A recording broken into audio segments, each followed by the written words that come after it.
Hey! You are listening to the Grumpy Guy BJJ Podcast. Hey, what's up, guys? Got to take care of a few things before we jump into this week's episode. First, our Ramping Isometrics for BJJ program. It is a 12-week program, all laid out for you. It's going to help you build strength and cardio in the fastest, safest, and most convenient way possible. This is how James and I have been training for the past year, and we love it. So we put this program together so you can just follow along, and we are certain you will see and feel the benefits that we do. It's only $15. Just go to grumpyguybjj.com, click the drop-down menu in the upper right-hand corner, and you'll find it.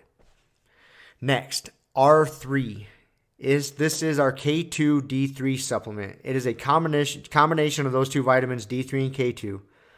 These are two vitamins that James and I have been taking for a long time that really help us recover from hard training sessions. And for only $15 with free shipping, you get a whole month's supply. I was going to pull up some studies explaining the benefits of D3 and K2, but I'm not going to insult your intelligence and pretend to be a fucking scientist. I take it. It helps me recover. That's it. So for $15, check it out. And last but certainly not least, we have partnered up with Jiu-Jitsu.com. They have a ton of awesome BJJ instructionals, and they have hooked us up with a discount code for our listeners. It's Grumpy10. So what you got to do is you go to Jiu-Jitsu.com, which is DIGITSU.com. Find the instructionals you want, throw them in a shopping cart. In the little discount code box, you type in Grumpy10, which is just GRUMPY and the number 10. 10. That's it. No spaces. Boom. You get 10% off. You're up and running. They got a nice app you can download on your phone. That way you can take your instructionals right to the gym with you, watch the technique, drill it. It's a pretty sweet setup. So once again, DIGITSU.com. Discount code Grumpy10, GRUMPY10. Simple as that. To find all this stuff I just got done talking about, go to our website, grumpyguybjj.com. Click the drop-down menu in the upper right-hand corner. There, you'll subscribe to our newsletter for podcast updates. You'll find links for the Ramping Isos program, the R3 Recovery Supplement, and then under the Programs and Products tab, you'll find a link to Jiu-Jitsu.com. And let's be honest, if you guys can't figure out how to navigate a website by now, there's nothing I can do to help you. So quit fucking around, check it out, train hard, and let's get into this week's episode. And here we go. Here we go again. A little off rhythm. It's all right. I guess we probably could have went the whole episode and not told anybody that. Mm-hmm. I guess. Well, we're going to release it next week anyways. Oh, is that what your plan was? I was so. Well, technically, I guess we could wait. This wouldn't come out until like the 14th. Yeah, I guess and we're recording on the 1st. Yeah, could do that. That was what I was going to do. Yeah, I guess so. Keeping every other. Keep it in with the every other. Because otherwise, there'll be 2 weeks with no Grumpy Guy. Exactly. And then we might lose some of our 200 listeners. Exactly. If they go too long without us. So yeah. It's probably a good idea. So yeah, but anyways, you got a trap shooting competition. Yep. Next Saturday. Weekend, so I just remembered it last night. I was like, oh yeah. I was like, I better hit up James and see if we can adjust this. We would have just done it at the trap shoot. Yeah, we would have figured something out. I showed up out there we would just hit record on your phone and just be like, oh, it's a trap shoot competition. What the fuck's going on here, Rod? How you doing? All right, and we got Z here with his Pokemon update. So, what you got for us today, dude? A Lycanroc. A Lycanroc. I like the Lycanrocs. Sweet. Looks like a wolf. Yeah, it looks like a wolf. Yeah. Its attacks are Rock Throw and Accelerock. Rock Throw does 30 damage and Accelerock does 100 damage. It evolves from Rockruff, and Rockruff is its first stage. It has 110 hit points, and it's a ground type. Its weakness is grass types, and its resistance is nothing. Wow. Okay. What's a little story on it? Tiny words. Tiny big words. Tiny printed big words. Okay. They had to create their own font for that. So ridiculous. Yeah, font size. What is it? Quick movements confuse its enemies. Well equipped Equipped with claws and fangs, it also uses the sharp rocks on its mane as a weapon. Huh. Nice. Sounds good. So you can't just bite its neck. That's a bunch of sharp rocks, huh? Mm-hmm.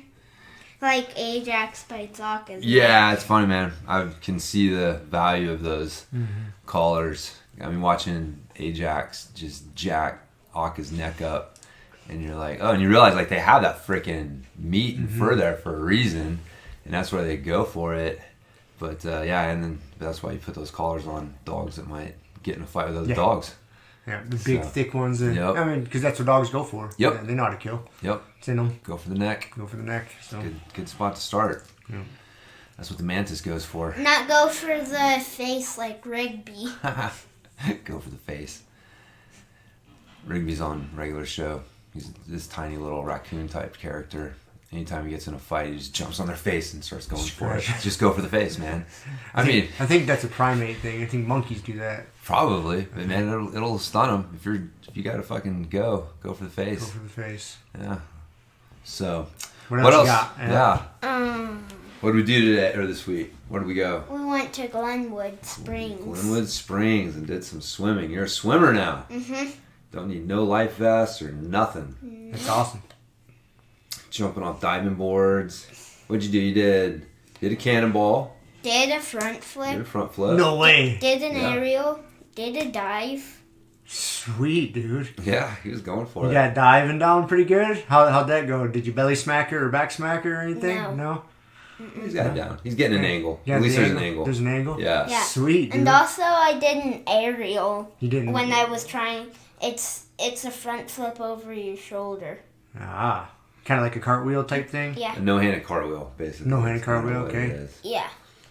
And when I was trying to do a front flip, I did an aerial. And then the second time I tried, I did a front flip. That's awesome, dude. I didn't know you had the skills to do a front flip like that. He's got a friend who has a trampoline, and she does gymnastics too. So That's helpful. I've been over Yeah. there a couple times, and She- they're kind of coaching him on doing some things. Oh, nice. She taught me how to do a front flip, and I can land it now. And she's teaching me how to do an aerial. Sweet. Yeah, That's cool, man. it's good skills to have. It is. It's like you don't really think you need them until you go to the diving board, and then you're like, oh yeah, This this is good to fucking know how to flip my body through the air. Like I don't, so I just did a cannonball. Yeah.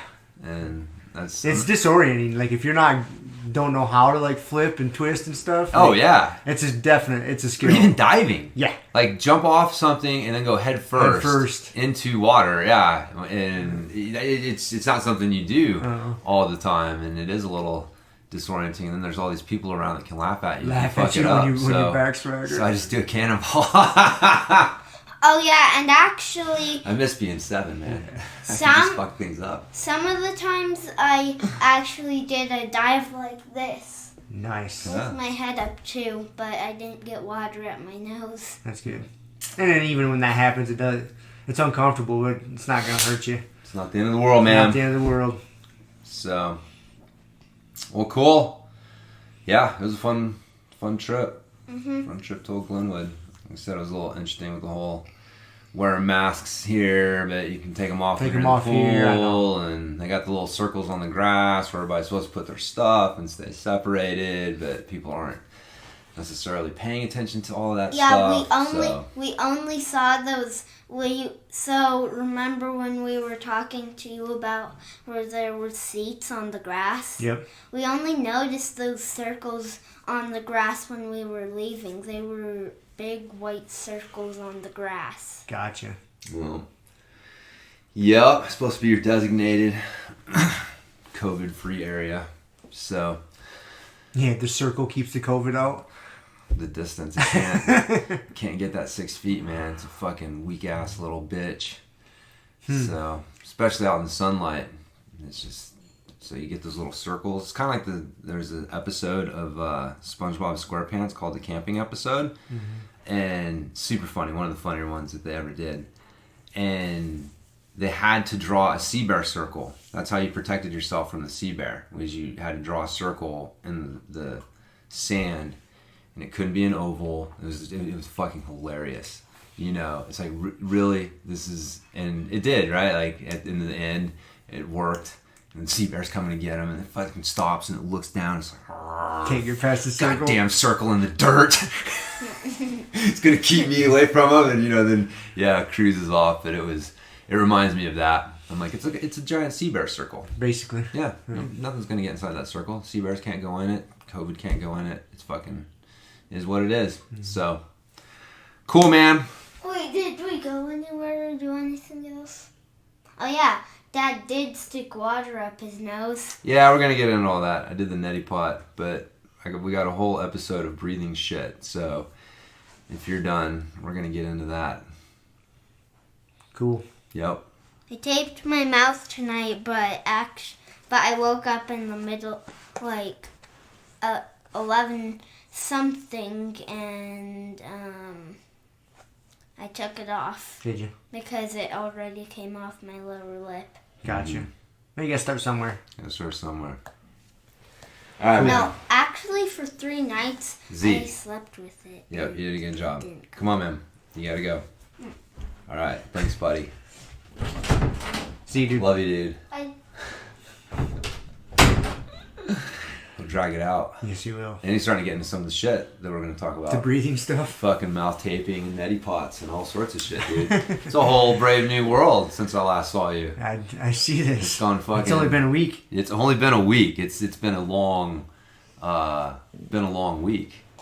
Lots of eventful things. Eventful things. Lots of learning and different learning opportunities. So yeah. So basically, since I last saw you, I had a consultation, whatever, coaching session with the Chuck McGee, the iced Viking Breathworks guy that was James Nestor. Talks about him he talked about him on Joe Rogan in his book. And then Friday, Steve Maxwell had a breathing webinar. And so did you get the email for that? I got the email. Yeah. It was funny. When did I get it? It went out Monday. So I'm like, oh, okay, well, I'll just do another breathing thing this week. And so I signed up for that. And then, like I said, Chuck had mentioned to me at the end of our session that XPT has a breathing certification that's all online and, you know, isn't that expensive, relatively speaking. And so I signed up for that. And so I've been studying, you know, doing that. So have you started doing that? Yeah. You're into it already? Okay. Yeah. And it's a legitimate course. It's not one of these, you know, sometimes you get into these things and it's just like, you know, I don't know they're more of a joke. You're getting some info, but like, yeah, it's a course. It's a certification, sure, whatever. But no, this is legit. Like they're, you know, they got different modules and you got to learn shit and then pass a little test at the end of the module to open up the next one, make sure. So you got to pay attention and know what's going on.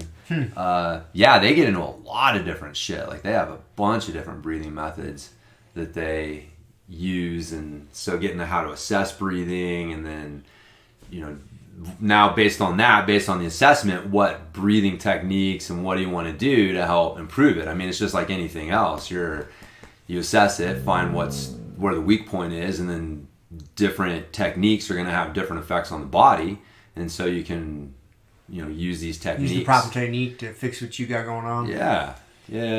So that's pretty much been what I've been learning a lot of. I mean, even Steve talked about that. He had a whole section on assessing breathing before he got into the drills and stuff. So yeah, and part of that was mouth taping. I don't know if you've ever. I've done that now. Yeah. I'm 3 or 4 nights in a row now. I've done it. Yep. I'm so new to it. I don't know if I'm getting much benefit from it or not. I'm just trusting in the people that say there's benefit to it. Yeah, I mean, how do you feel? I don't know. I feel good, I guess. I mean, like I say, it's new. I'm making it through the night with that thing on there. Yeah, well, that's good. And I don't know.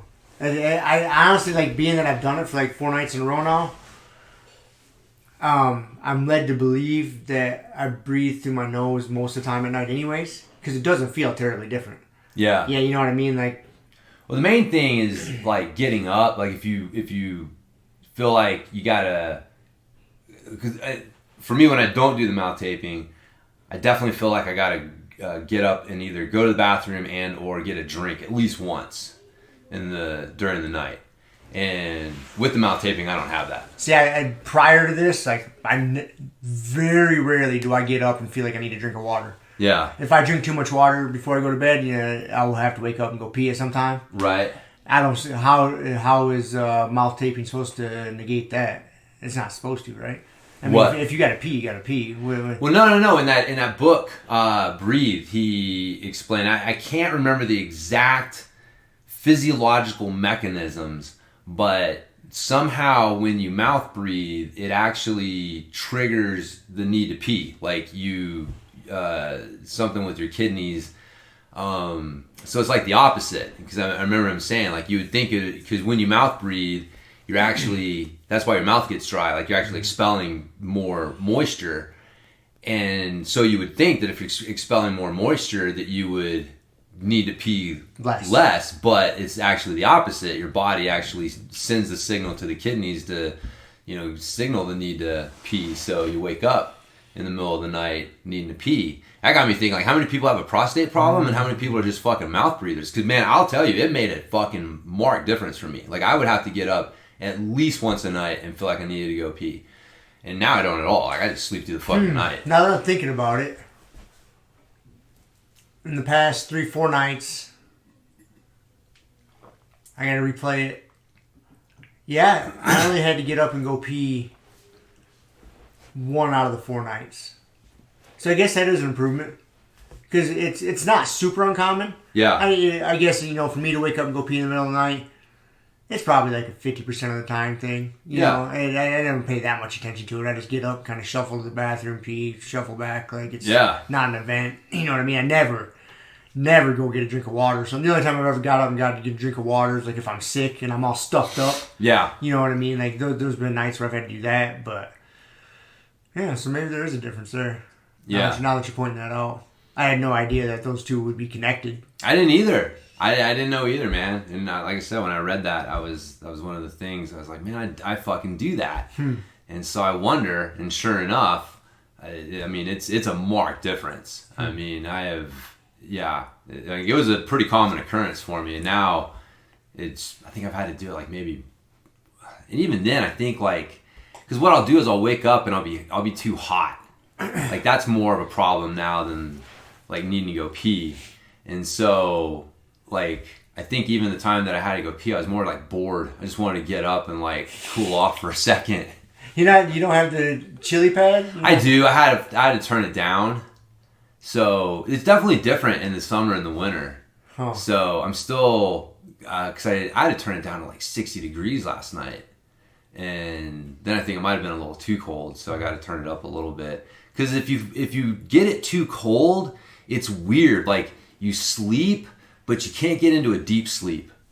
It's like, because your body's working to keep its core temperature. Yeah, it just senses like, hey man, like, this is not a total place to just relax. Because like, if things got colder, you'd be in trouble. I'd be in trouble. And so you're just, you're just right on this edge of you're sleeping, but man, you're not really able to just sleep. Huh. And so, and then again, if it gets too hot, you just fucking wake up. Yeah. You're just like, Jesus Christ, what's going on here? So it sucks, man. There's that fucking little window that you have to have. And I wish I could figure out the exact science to getting that. Maybe, I don't know. What do? You got the windows open and shit? I just brought my swamp cooler. Yeah. And I got, with the swamp cooler, you got your window cracked. And I got a drop in my room. My house stays pretty cool. Yeah. Like, I can keep my house pretty cool. Yeah. And being that it's just me and old Frank in the bedroom, it doesn't get too hot. Yeah. There is nights. I mean, because, dude, it hasn't been cooling down that much at night. This time of year, it only gets down to like 70 degrees at night. What I mean? Like high 60s, low 70s. Right. And so, the swamp cooler's cranking all night. So you wake up in the morning, it's like, oh shit, it's a little it's chilly. chilly. Yeah. It's See, cold. we got air conditioning, and so it turns on and off as needed. And it's funny. My wife she's from Hawaii, so she's used to things being warmer. And so like she keeps the AC at like 78 during the day, which is like, I know. Like, what's the point? What's the point of having AC, man? On some level. So, but we do, because we keep like the back door open. Like we keep doors open in the house probably more than we should, and so I think she's kind of trying to balance some of that out. That makes sense. Which it does make sense, but then again, there's times when I'm like, dude, why is it so fucking hot in this house, man? And I go and I look, and it's 79 degrees because it said it's 78, but it hasn't quite kicked on yet, and it's warmed up to 79, and I'm like, it is fucking almost 80 degrees in this house. What is going on here? And she's fine.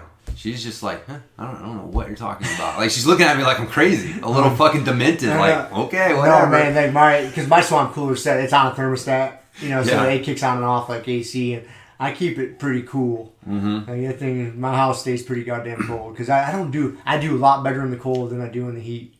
I was born and raised in Michigan. Yeah, we're from the cold. So yeah, no, I definitely sleep better in the cold than I do the heat. But so anyways, enough about fucking sleeping, man. We got our fucking breathing shit. So how you been, the Wim Hof? Any new reports from you? No, man. I think I talked about it last episode. I really like the fasting in the breathing exercises. I still do every morning, and most evenings, I'll do 2, 3, 4 rounds of the Wim Hof breathing. In the cold showers. It's good shit. I think I'm going into, this will be week 10, I think, of the fundamentals. 9 or 10 coming up, so I think that's the last week of it. But honestly, I'm to the point now to where it's almost like they're just reaching to they are, man. To fill like the last... It fell apart. Like, week 10's a fucking joke. The last 3 weeks. Yes. Yes. I think I'm going into 10.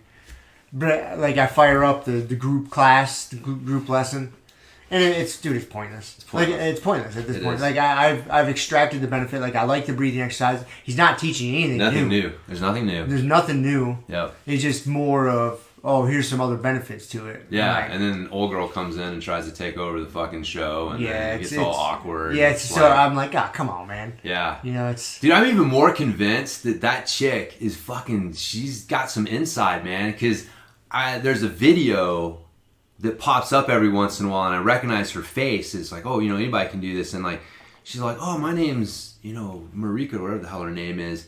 She's like, I've been doing the Wim Hof method for 2 years, and I'm a yoga instructor. I'm like, that's it. And you could tell, she hadn't even really been doing it. I don't know, the stretching, because I'm watching the original. That's the one we should have fucking gotten. The original is way better. Way better. It's fucking Wim, raw Wim. What you want to see. Okay, how does this shit really work? Not this fucking, weird stylized production bullshit. And, had a good intention. Because I definitely think that the raw Wim that's a tougher sell to It is. You remember those people in that room? I said there's several people in that room that would have a tough time with the raw Wim, and they need kind of this little they need the softened yoga bullshit. Yes, they need that. Open your fucking heart space nonsense. That shit turns me off so much. Yes, I fucking hate it. So they needed something, so I see why they tried to fucking do that. But yeah, I don't even know what the fuck you call it. Just the original course that he had. And the stretching is a huge part of it. From week 1, he's like, this is how you stretch. And dude, it makes a fucking huge difference. We're going to do something today during Grumpy Guy. I get to lead class. People are going to be fucking doing all sorts of weird shit. Because I forgot, the point of Grumpy Guy, we don't have to follow any format. No. The point is we're working out. And if people want to show up and work out with us, they're welcome. And if we're into some new shit, guess what? You guys are doing some new shit. And you're welcome to not come. We're doing our shit. So I had that realization the other day. We forget. Yeah. It's we fell into a format. And it's a good format, but that's not what that was about. That was our format at the time. But our format may change depending upon things. Yeah, because it's weird. This fundamentals course...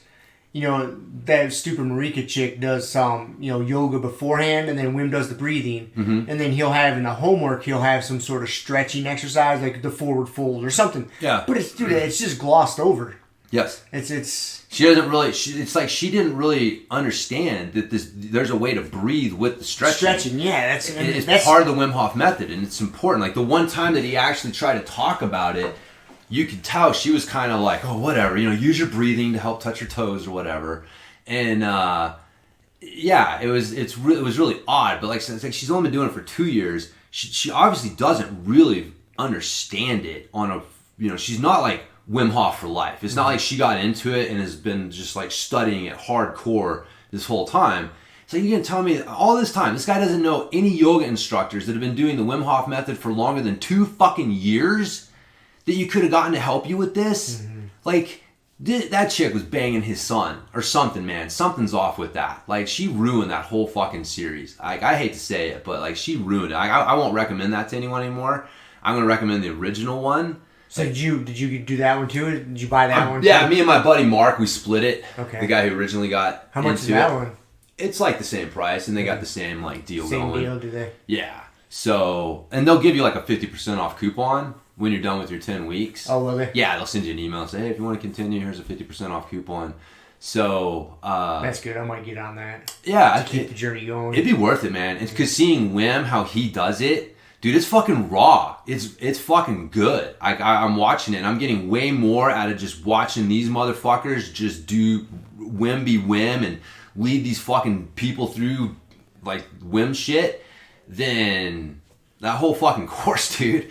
Like, to be honest with you, on some level, it's way less confusing.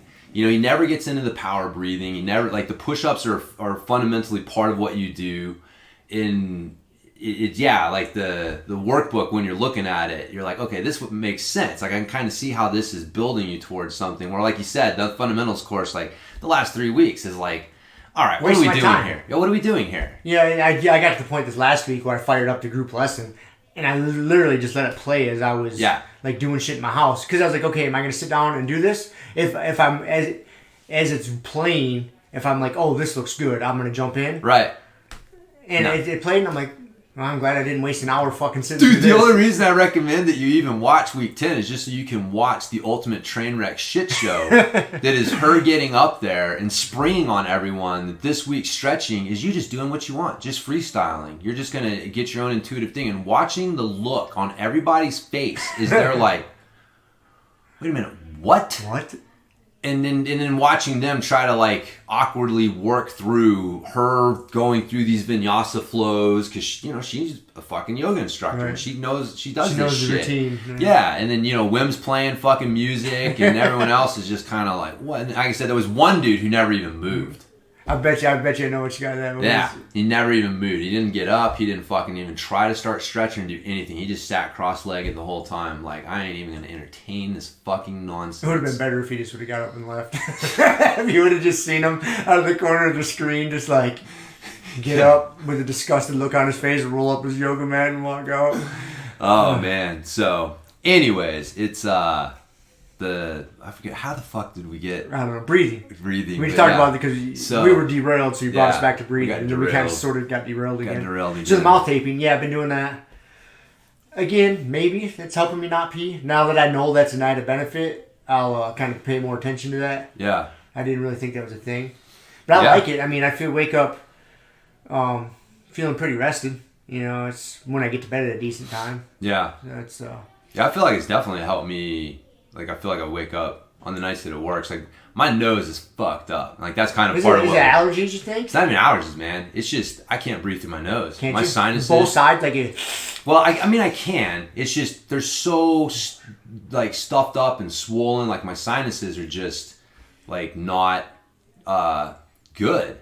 And is it from injury? Or? Probably. I mean, I fucking smashed my face into a rock real hard. I remember they told me they thought I fucking, like, might have cracked my sinuses, like gotten into, because I actually cracked my skull right there by my nose, and so I bet you got like scar tissue. Oh yeah. So I had that, and then I smashed my face into a rock. Like, dude, like 2 more millimeters and my fucking teeth would have gotten smashed out. Like, that's how compressed I fucking got my nose, like just to that point. And so those two come to mind for sure. Like, those were like traumatic fucking nose injuries.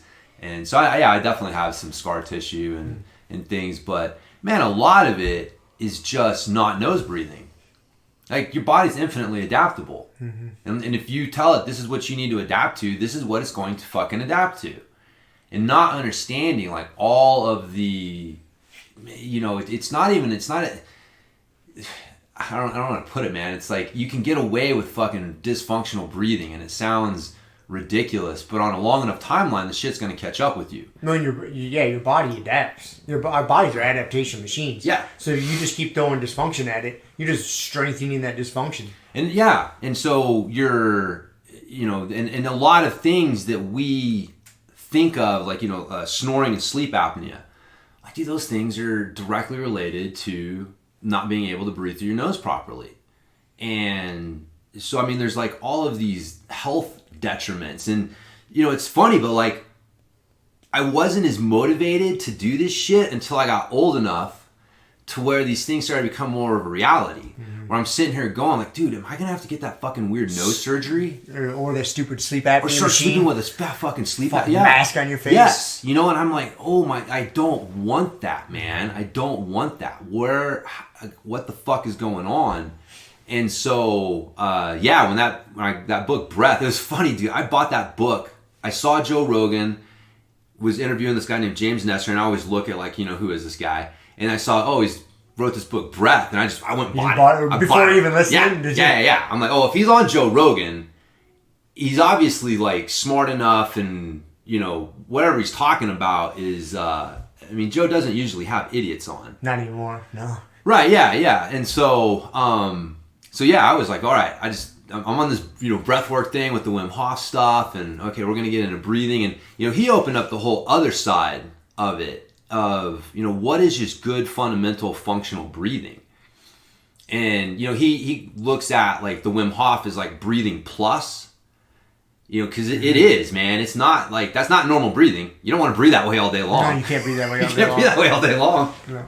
So that is breathing plus. That's like, you know, the way that guy Chuck McGee describes it is like Wim Hof is like taking your breathing to the gym. Right. That's where you go to work it out and make it stronger. But you need just good fundamental breathing habits throughout the other, you know, fucking 23 and a half plus hours a day. And so, and that's kind of really where that book kind of opened up my eyes to, you know, how having better fundamental breathing habits would help me with these problems that I was having. And so, you know, going beyond just doing the Wim Hof stuff and really getting into the other end of it, which is almost like how little can you breathe.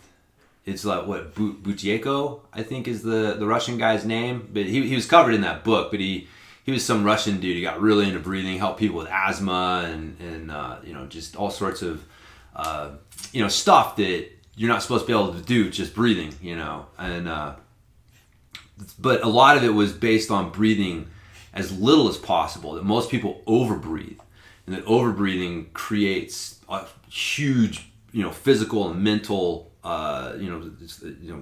problems.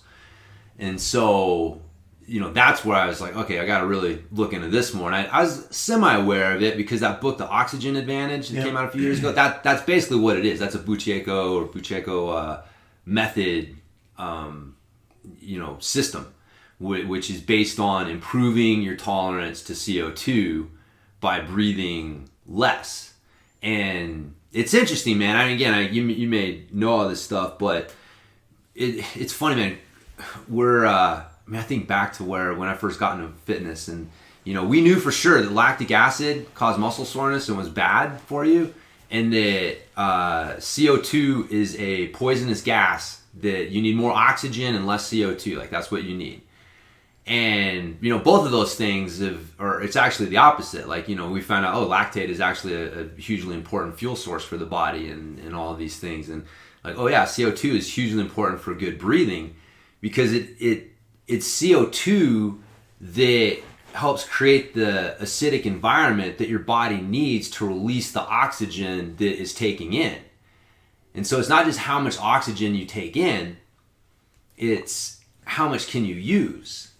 And so if you don't have enough CO2 in your blood, you can't offload the oxygen that you're taking in.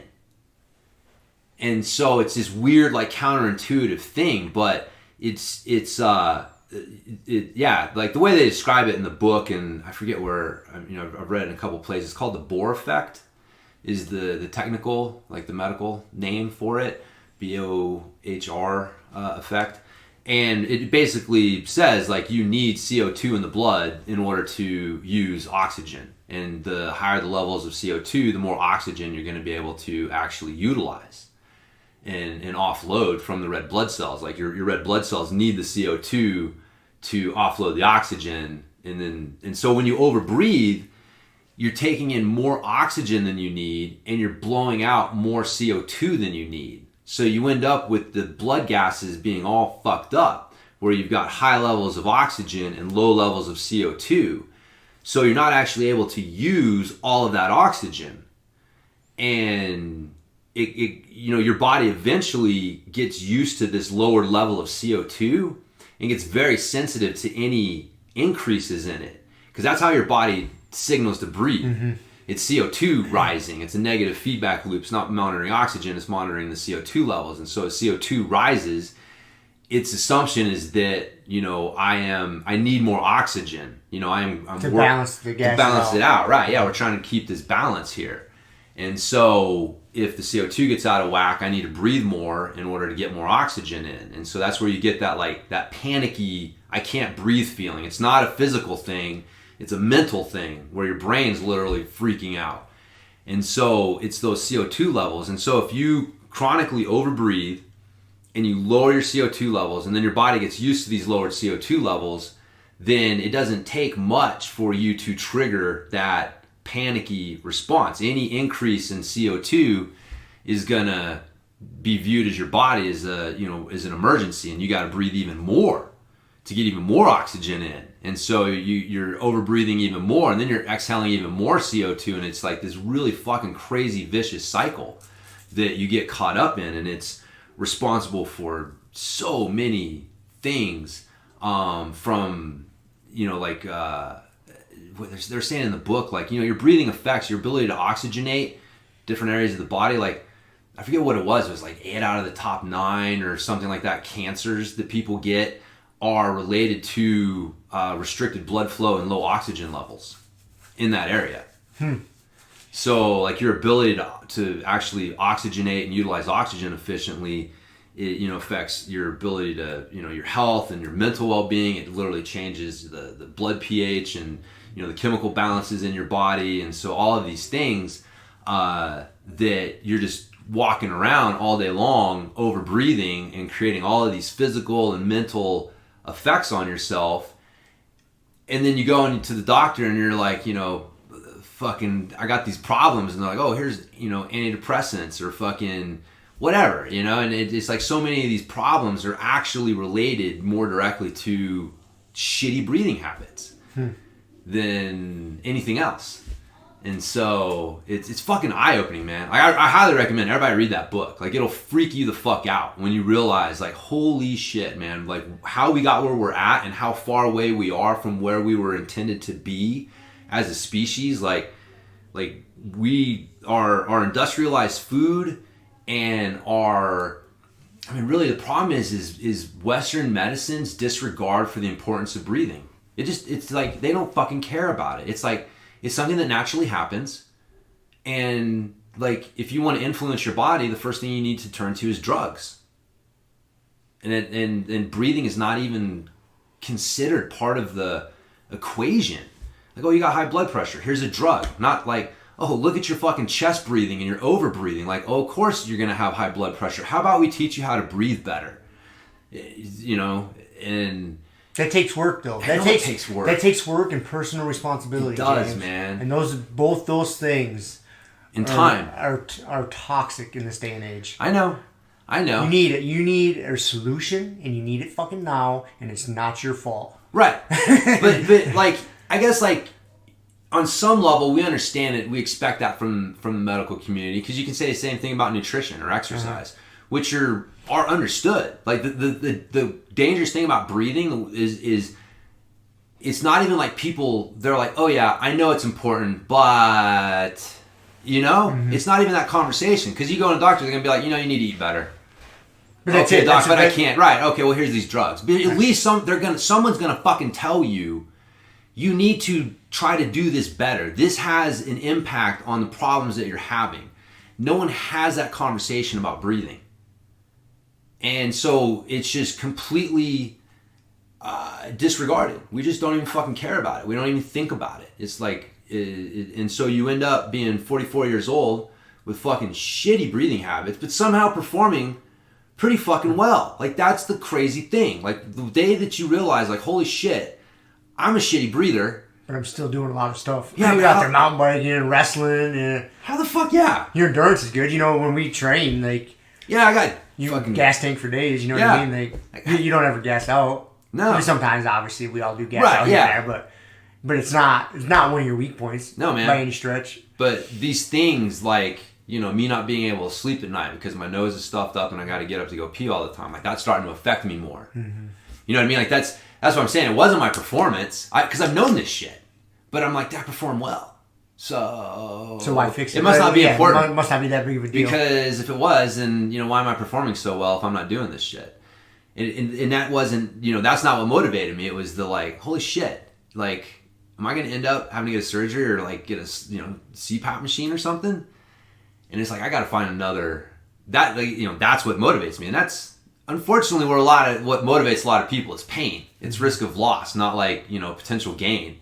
Like, you know, I may lose my ability to just sleep at night without, you know, some fucking weird thing around my face or, you know, having to go through some weird nose surgery or something like that. And, you know, that's a motivating factor for me. So, but yeah, man, reading that book and just tying it all in and seeing, like, you know, it starts with kids. Like, that's why Z was talking about the mouth taping. Like, I don't make them do it. You know, he sees me doing it. And lead by example. And that's the best way to show people, man. I talk about, you know, the benefits of it around him and stuff. And so he wanted to do it, but it starts as a kid. And you see, like, you hear the stories about, like, you know, the Native American tribes that wouldn't let their kids sleep with their mouths open, you know, like, would close their mouths. And, like, it was a huge thing. And it was actually something he covered in that book, too, was that, you know, tribal peoples in general tend to be nose breathers and almost, like, look at mouth breathing is, like, it's a fucking terrible thing to do to your body. So you want to do it in a very limited way. It starts to make you think that, is that why, you know, the fucking Indians were so laconic? Like, you know, they didn't talk a lot. You know what I mean? Like, if you think about, like, the stoic Indian figure that we have, and it's like, well, maybe part of that is he didn't want to talk so much because he knew he was fucking poisoning his body with all this fucking mouth breathing like I'm doing right now. But yeah, man. You definitely didn't pick that up from your Native American roots. No. Sorry. No.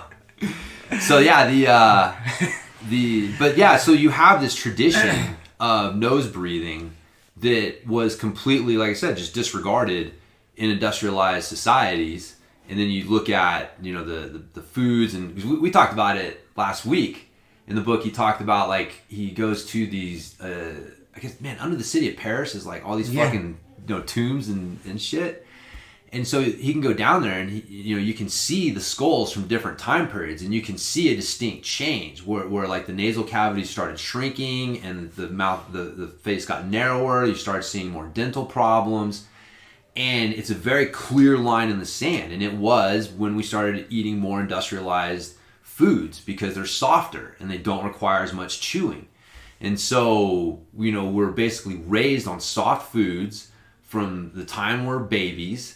And then there's no importance of nose breathing. So it's not being reinforced. It's not being taught. So when you mouth breathe, the other thing is your tongue doesn't sit on the roof of your mouth. And your face is supposed to develop around your tongue.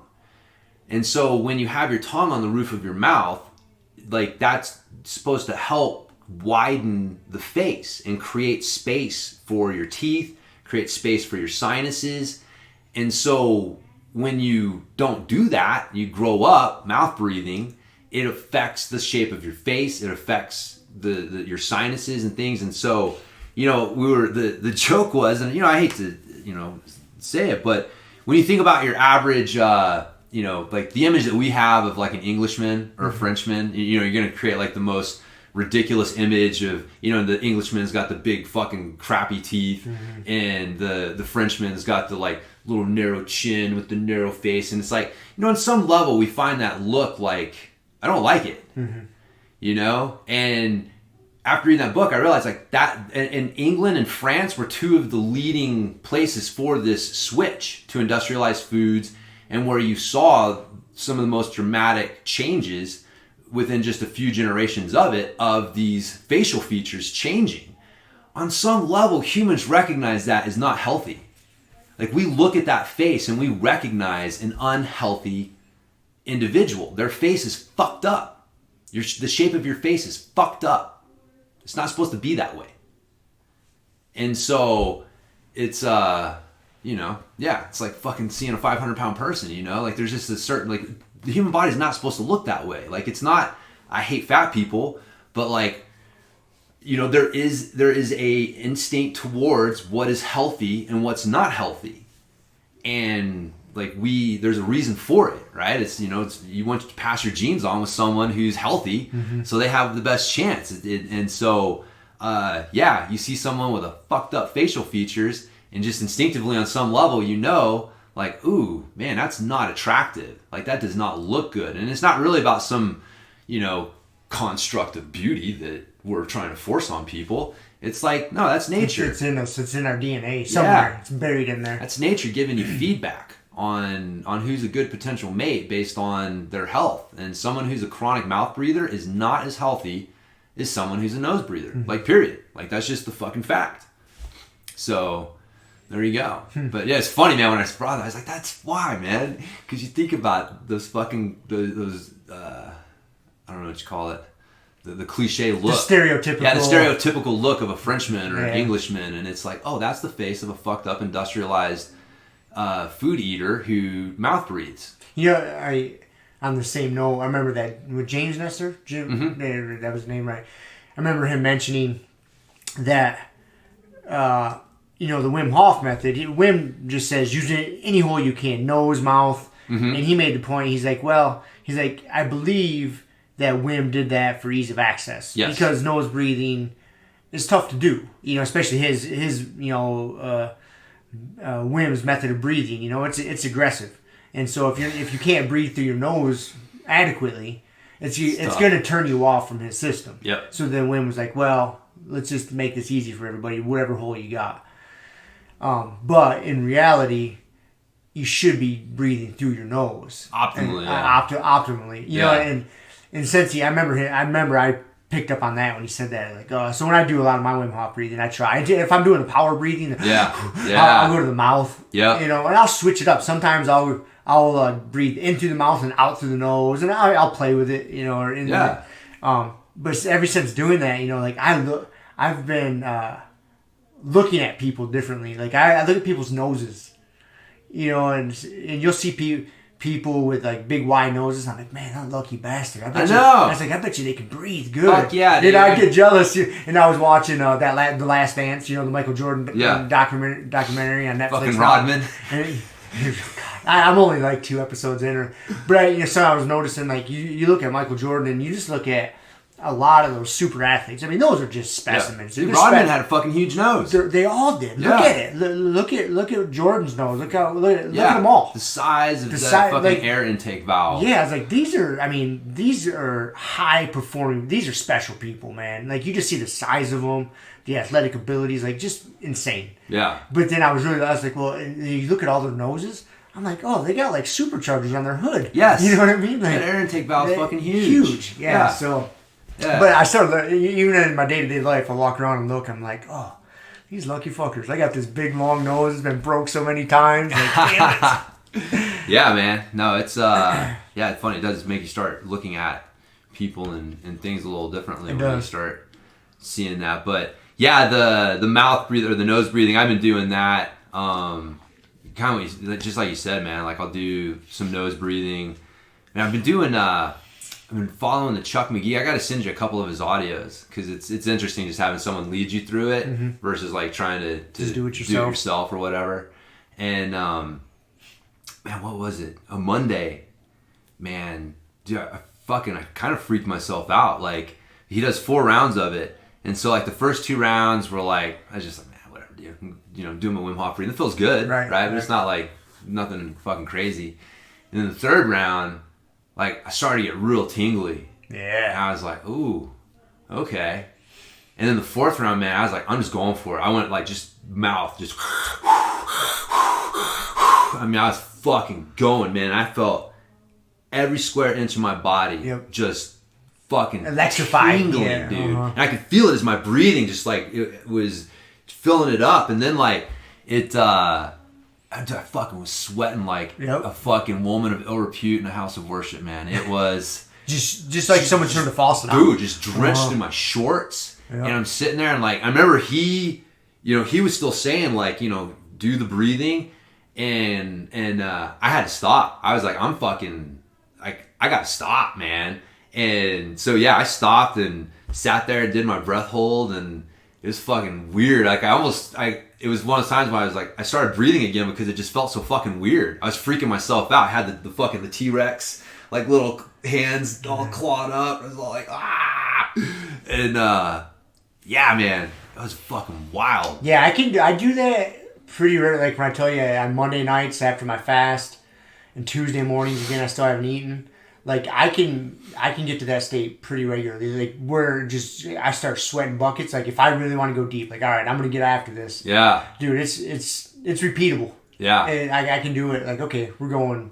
I mean, I can go deep into the spirit world without getting to that point, like the whole breaking a sweat thing. Or if I like turn it on and go for it, like boom, I can get right to it. Yeah. But if I'm not fasted, it's a different thing. Yeah. It's way harder. Yeah. No, definitely, man. I mean, I do it in the morning. Yeah, usually because I wake up and I'm usually do it around like, you know, maybe like 9. So it's probably been a good like 12 plus hours since I've had any food. And I mean, I can feel it. You know, I'm not like hungry, but I can tell like I'm running on, you know, my inner fuels or whatever. And but yeah, if I have something in my stomach, man, it's definitely way different. Way different. I've experimented with it. I've eaten and then tried to do it right away. Dude, you almost can't do it. It just sucks. It's like, this is nothing. It's not the... That's why it's always in the morning, because I'm always obviously fasting in the morning. And then, you know, a 24, 36-hour fast, like, that is motivating. I look forward to every Monday. You know, because Sunday night rolls around, I eat. I'm like, cool, I'm going to fast tomorrow. Fast for, it's about 36 hours normally. And, dude, it feels so good, dude. Like, I look forward to it every week. Yeah. Yeah, dude, it's... You got to do that, man. I'm telling you, man. You got to get 24 hours into that fast or 36 hours into that fast and do that breathing. Yeah. You'll be like, oh, fuck yeah. You'll start doing it regularly. I guarantee. Man, you got to do it, dude. I'm telling you. All right, I'll try. I mean, I don't know how I can go more fucking buzzed out than I was. Oh, you can't. But, okay, I don't think you can get more buzzed out, but the ability for you to get there is way easier. Yeah. It's super easy. You can tap. Well, I did it again Tuesday. You can tap right into it. Yeah. And you can tap into a lower state of that, like almost nothing when you're fasted. Yeah. You know, for that long. But like if you really want to go deep and explore the spirit world and stay in it for a little bit. Yeah. Yeah, I'm telling you, you gotta do it. Do it. Just fucking do it. Just fucking do it, man. All right, man. Yeah, but actually I asked Chuck about that just to make sure, you know, like he's not like, oh no, that's bad sign, like your body's fucking freaking out. But he's like, no, man, that's where you went. That's where you went. Mm-hmm. So apparently that's not something that everybody who does Wim Hof is able to achieve. So pussies. Oh, man, I don't know. That's what I say. Dude, I don't know, man. Everybody's different. I mean, you know, Kiskiela is definitely having a different, like, I don't think she's quite gotten to that point before. And so it is weird, like, how different it is for different people.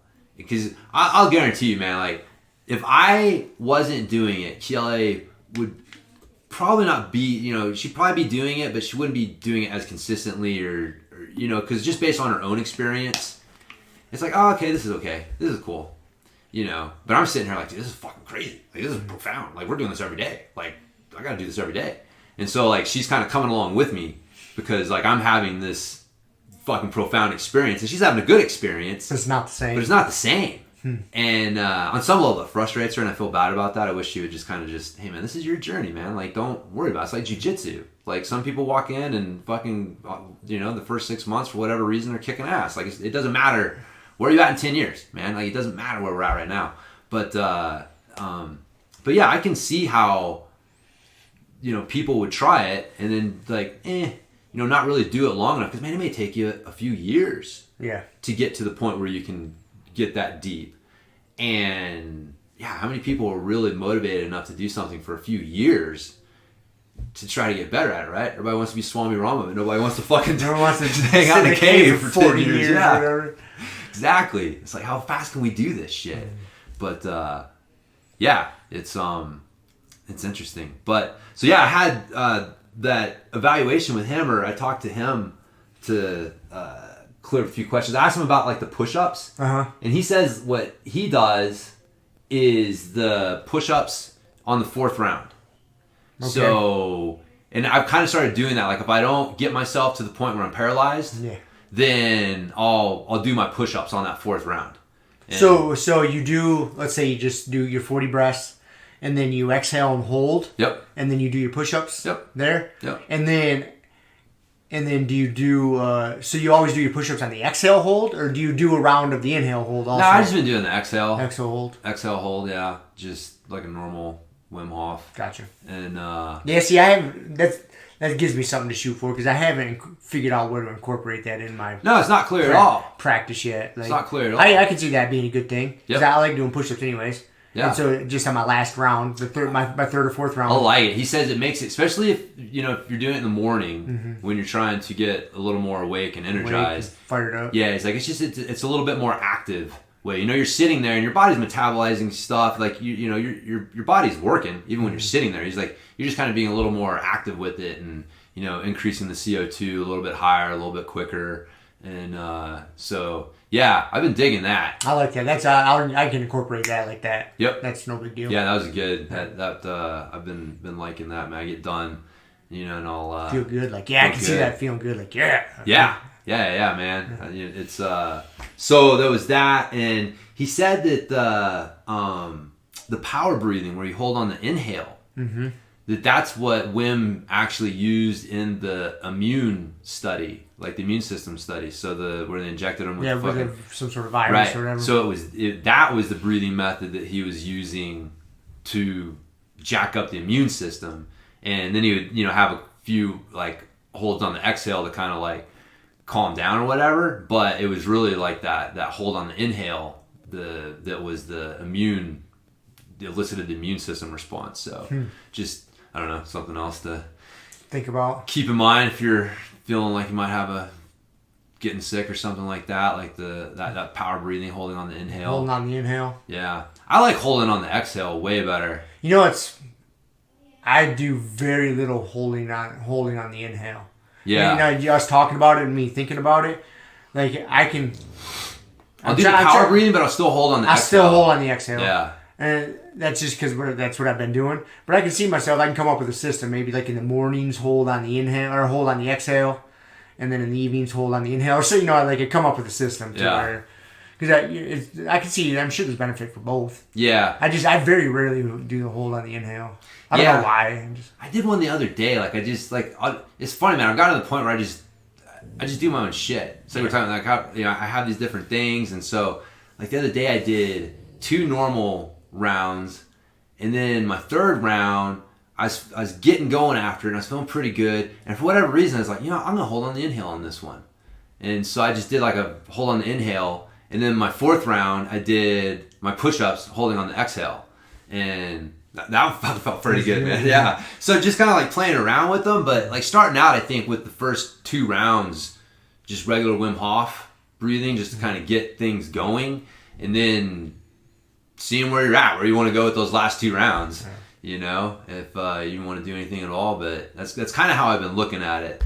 And if I don't have myself paralyzed by the 4th round, throwing in some push-ups. So, dude, I swear to God, it's hard to describe, man. It's a weird feeling. It's like if somebody ran in the fucking room and said fire, like you would probably have a tough time getting yourself together to get the fuck out. moving. Like if they hit you like right at the fucking peak of it, like dude, I don't think I could move like super efficiently. Yeah, hopefully that fire wasn't super close. No. Because I might need a few seconds to get myself. Yeah, just to kind of get, for sure.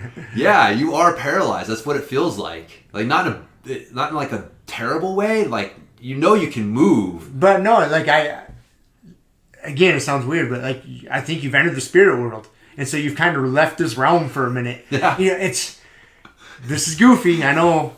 But dude, whenever I get deep on that in Monday evenings or Tuesday mornings, like my dog picks up on it. Like 'cause a lot of times I like to do it. I just lay flat on the ground. And it's been my mode lately. And when I get to like this, I can get to the spirit world pretty good on like the second round, fasted. Third and fourth round, I'm deep. And by the time I get to like usually third round, no matter where my dog is in the house, sometimes he'll be in my bedroom sleeping because it's at night or in the morning. He still hasn't gotten up yet. He'll come see me. I'm on the ground and I've hit the spirit world. All of a sudden, I'll have my eyes closed and I can sense him coming. Yeah. And all of a sudden, I'll get my face licked and he'll kind of lay down and just kind of put his head on my chest like, what's the fucking guy doing now? But it's very reliable. Once I get that, like the third or fourth round deep in the spirit world, wherever I am, Frank comes like, what is this fucking guy doing? It's weird, man. That's funny, man. It's pretty funny. Yeah. Yeah. It's an interesting experience for sure. It is. But, so, man, what the fuck else? I heard you mention neti pot. Yeah. So that was something that Steve Maxwell was talking about. There was some, and just for clearing up the sinuses and stuff. And so, yeah, it's something I've never done because, dude, it's funny. Like, mouth taping and pouring water up your nose. Like, that's waterboarding. It's waterboarding yourself. Right, exactly. It's like, I know, I'm like, okay, so I can't breathe through my mouth and you're going to waterboard me. It's like, what did I do? Like, why do you hate me so much? And so, like, it fucking sounds terrible. And so that's why I didn't do either one of them. But I'm in. I'm like, I'm doing this shit. Whatever the fuck they say to do, I'm fucking doing it. So I've been using a neti pot for years. Yeah. And daily. Like I'll have to show you. Like I like the squeeze bottle version. So you got some power going up your nose. I'll show you the one I get. There's a company called like Dr. Neil Med makes one. You can buy it at Walgreens or Amazon. Cheap. And you put your salt in there, and it's a little squeeze bottle. Kind of looks like this microphone. You put your water, your salt in there. And then you just, get over the sink and you give it a good squeeze and it powers it up one nostril and out the other side. And then you hit the other one. And daily, every morning. Yeah. Every morning because then it just clears all the junk out from the night before. I look forward to it. Every morning I wake up. It's like I get my water going in my coffee. Boom. Hit the neti pot and then I'm good to go. Yeah. No, man. I did it. I did it last night. I did it this morning. And it's definitely not as horrible. No, dude. Okay. It's going to be. Suggestion though. Yes. So, because, you use salt. In your water. Yeah, the new. I got the little sinus rinse package. Sinus rinse package. Yeah. Okay. So, because you and I are a lot alike in ways. There will be a time where you run out of those salt packets. You're like, oh fuck it, I'll just use the water. Don't do it. It is a terrible experience. Just the water. Just the water. Do not. I don't know what it is. Why? I don't know the science behind it, but it is fucking terrible, dude. So if you run out of salt, the sinus rinse packets. Skip that day. Okay. Just take my word for it and just get yourself some more. That's funny. It is horrific, dude.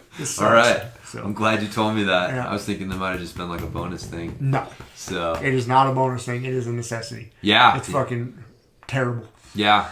So no, I went and got a neti pot and it's got the little sinus rinse packets and did it up. Steve said that like doing it right should actually like come down the throat. Oh yeah. So, like, get it all the way back there. That's why you need the power. You need the squeeze one. Yeah. Just the pouring it, it's white belt level shit. You need that. Well. Blasting power in there. I'll start there. But, yeah, no, it's been, that was good. I felt like my nose was definitely a little clearer last night. And so, so the neti pot and the mouth taping, been two new additions. You've been doing the neti pot at night before you go to bed or in the morning? Well, I did it this morning. Yeah, so I do it in the morning because, you do it right. You'll still get water in your sinus cavities. And then when you lay down to sleep, you'll feel it drain. You'll notice as you do it more, there'll be times to where you blast your nose. You get it, then you blow your nose and everything's cleared out. you won't realize it, but then like say you go bend over, there'll still be like say you go do downward dog, say you're gonna go work out. You bend over, water will come pouring out you. Like there's some sinus little nooks and crannies in there that held on to some water, and it'll come leaking out. Huh. Like, oh fuck, there's still water. It'll happen yet. Just give it time. Okay. So. Yeah, no, I did it last night. I mean, it wasn't right before bed. I got done. We just went and grabbed it. We bought that in an oximeter, pulse ox thing. So, and again, just with the breathing stuff, like certain techniques are supposed to help, lower your oxygen saturation levels, and other ones are, it's just a good way to check. And that was one of those things, man. I put that thing on last night, and it's like, it says I got 94%. I'm like, what the fuck, man? Like, that's like not. Where should you be? I don't even know. I mean, it said average is like 95 to 99. Is it? Yeah. And so it's just more reinforcement. Like, fuck, dude, I'm a shitty breather. I overbreathe. Oh, the Bolt test. Have you ever fucking done the Bolt test? So it's a body oxygen level test. That's what it stands for. And this is like one of the assessments that both the XPT people and Steve Maxwell use. And you basically just, chill for a minute or two, and then you're gonna take a normal breath in, and then breathe out. And then how long can you hold it? So you're not trying to oxygenate your system like Wim Hof, just a normal breath in, normal breath out, and hold. And you hold it, and it's a test because what it's gonna be is like how CO2 starts to rise. And so it's a way for you to kind of check how sensitive are you to rising CO2 levels. And so it's not a maximum breath hold. It's not like, it's like, when do you feel the need to breathe? And so you kind of got to be honest with yourself a little bit with it. But dude, my score was like fucking 17 seconds. Like average is supposed to be 30. Like athletes are supposed to be 40 plus. I'm like, fuck, dude, I'm so fucked up. It was frustrating. I was fucking pissed off yesterday. I was pissed off. I was like, this is fucking bullshit, man. If I'd have known, or like if anybody would have really explained this shit to me, no. It's like I've been doing track. I started working out at like 13, somewhere in there. I ran track in high school. And so since that time, like I've been involved in strength training and an aerobic sport for like fucking 30 years. And no one said to you all this time. Again, it's one of these things where they talk about it, but I don't know it's like the Wim Hof shit, right? People talk about it, but not enough people talk about it for people to really think it's important. There's this thing that people judge, like how important is something based on how many people talk about it. And so if not a lot of people are talking about it, it must not be important. Right. And so that's where that fell into that category for me was, okay, I hear people talking, I need to breathe with my diaphragm. I understand that. Like, things definitely could have been way worse than they were, but, it still wasn't optimal. And so, yeah, I'm looking at these things, fucking poor score on my Bolt test, and my oxygen saturation levels are on, the low side of normal, and it's like, this is horse shit, man. So, but you're fixing it. Fix it, man. You're on the right path. That's why I went and bought the neti pot. Like, that's how fucking desperate I am. I was like, dude, if I got to waterboard myself, I will waterboard myself. Like, I don't give a fuck. At this point, outside of surgery, like anything that somebody can give me, like, natural or, breathing or something, like to get me on the right track, like I'm in. I'm doing it. I'll figure out later what actually worked and what didn't, and kind of. But you got to try shit. Yeah. I just got to have, boom, doing it. So, yeah, that's but a big, that over breathing thing, man. And so one of the main things that like Steve Maxwell and the XPT people talked about is the drill they call breathe light to breathe right. But basically, you're supposed to sit there for like 5 to 10 minutes, and you just breathe only through your nose as little as possible. So you're still breathing in and out, right? You're not doing a breath hold, but what you're doing is you're just sipping as little air in as you need, and then you just blow it out nice and slow. And so if you're doing it right, you should actually build just a little bit of, like, they call oxygen hunger. Like that, just a little bit of it. Not enough to where you're freaking out and you feel like you got to start panic breathing, but you are breathing as light as you can. and that will, one, help readjust your body's tolerance to CO2 because you're raising it a little bit. And it's just like anything else. You got to expose it to higher levels of it for it to get used to those higher levels. But if you go too high, it's just like in the gym, man. It's like you got to be, where's your strength level? You got to go a little above that. You go too much and you're going to hurt yourself. And then that breathing really light will, again, you got to think about it on some level if you haven't ever trained it, but breathing through the diaphragm, where you're breathing into the belly and feeling the ribs expand. And, but yeah, like that drill right there was something that they both talked about and suggested. But, and then Steve talked about isometrics. Did he? He did. And what's funny is he's basically doing for ramping isometrics what I told you I was doing, where he just breathes through the nose the first 30 seconds, and then he goes to nose and mouth breathing for the 80%, the 20 seconds or whatever. Yeah, and then the last one he still does 30. We've got our own kind of little, but the 100% he goes to like the power breathing basically. Yeah, because he was talking about breathing for strength training, and of course he's telling everybody like you don't need to lift weights, isometrics are the way to go, and this is the way to breathe during isometrics. And he was going like, so like that was one of my questions I asked him at the end was like, why do you prefer that? Because like I'm trying to keep my breathing like calm and controlled, and so and anyways that's when he was like, oh yeah, no, that's a great question. If you're doing the ramping isometrics, then it's breathing, nose breathing only, nose and mouth, and then the power like in through the nose, out through the mouth, but the quicker like 1-1 pace is what he was recommending. So thought you'd appreciate that. So and then I asked Chuck about using Wim Hof for competition. So if you're gonna go compete in a jiu-jitsu tournament, like how do you what would you do? How do you incorporate this shit? And so he said that doing basically if you can time it so that you're doing your Wim Hof breathing an hour before your match, that's kind of the window that you'll have. And he was saying if like you can recover quick enough, like you want to do it as close to your match as you can, so like if you've got the match is 25 minutes away, do 20 minutes of fucking Wim Hof breathing, and then give yourself 5 minutes to get your shit together, and then go, compete or go do your thing.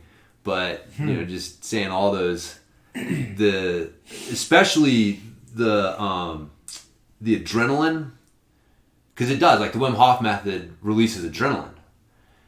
And so it makes sense. I definitely want to try it, because what's the worst part about the first match? Dude, that shocked your system. Adrenaline, and then and then fucking feel like, why am I tired? Yes. Like I roll 1,000,000 rounds at the gym. Right. And so, and that's what he was saying. Like that's one of the things that doing that will do is you're actually like, instead of waiting for your body to react to the situation to give you that adrenaline, you kind of like doing it ahead. You're doing it giving yourself a proactively. little vaccination, basically, so to speak, a little adrenaline vaccine ahead of time. Yep. Yeah. Okay. So when the adrenaline hits, it's not as big a fucking like change in the environment. So I was like, oh, okay, I can see that. So outside of all the other oxygenation and like lower pain threshold or tolerance or whatever the hell, he's said a couple other things, because he works with some different athletes in different sports. And so but yeah, that was his advice. And then afterwards, he's a real big fan of the 4-6 breathing, like into 4 out to 6. So it's kind of one of the hallmarks of the oxygen advantage, or Bucheco methods, is a longer exhale than an inhale. And you reverse that when you need power, right? So you do like a into 4 and out for 2 when you're trying to like get charged up to for something hard. But otherwise, it's like a 4-6 is your good standard breathing pattern. And so yeah, he's saying like just trying to get people back to that 4-6 breathing pattern as quickly as possible. The ice bath, helps. But that was his advice. You want to know Steve's advice? What's that? So Steve, I love Steve, man, because he's old enough and experienced enough to not give a fuck what you think. He's going to tell you what he thinks is fucking out there as it sounds sometimes. He don't give a fuck. It's like, whatever, man. I'm Steve Maxwell. Who the fuck are you? You know? So he would, he talked several times about the jiu-jitsu, the application of it, and just his experience with the Gracies. He was like one of their first American black belts. I think he was like the first American black belt. From the Gracies. He said that he mentioned on the call, he said like there were other people who'd gotten their black belts, but the Machado brothers were giving black belts out. He's like, the Gracies, he said, like, I think I was like the second fucking non-Gracie or something they gave a black belt to, or something. Again, I could be wrong, but he said it was something like that, like, but that dude's like balls deep in with those guys. Yep. And so just talking about like their breathing techniques and his experience with them, and that's what really got him to realize that the importance of breathing was watching Hickson do all his breathing exercises and just fucking never get tired. And so so his deal before a match was to imagine, and he does this in a bunch of different situations, but you stand there and you breathe deep and you imagine that you're filling your body with white, energizing light.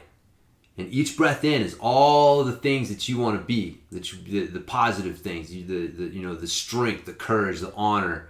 And then when you exhale, you got to exhale through the mouth. And when you're exhaling, you're blowing out black soot,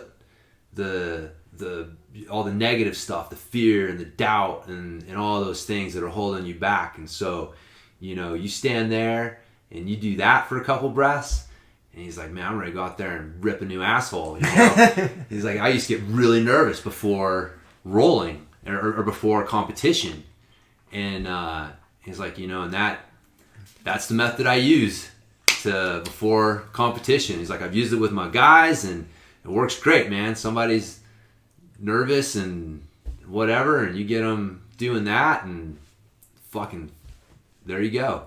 So that seems like a really Steve Maxwell-esque answer. It does, man. It does. So yeah, it's funny, man. Towards the end, he really started getting into some Steve Maxwell, because he's definitely got his he's not a completely orthodox fitness professional. No. He definitely veers into some of the more esoteric traditions and practices and thoughts of things, for sure. And that's what I like about him, though, man, is he brings that stuff in. So, but yeah, no, that was his advice on the competition thing. I'm glad you're doing all this, so now you can be like my breathwork guru. Yeah. I know I have to develop my system. That's the XPT teaches you how to assess breathing. Mm-hmm. So I'm gonna have to start doing some practicals to test that out. I'll be a guinea pig for you. Yeah, I figured you would. Yeah. But yeah, I'm looking forward to it, man.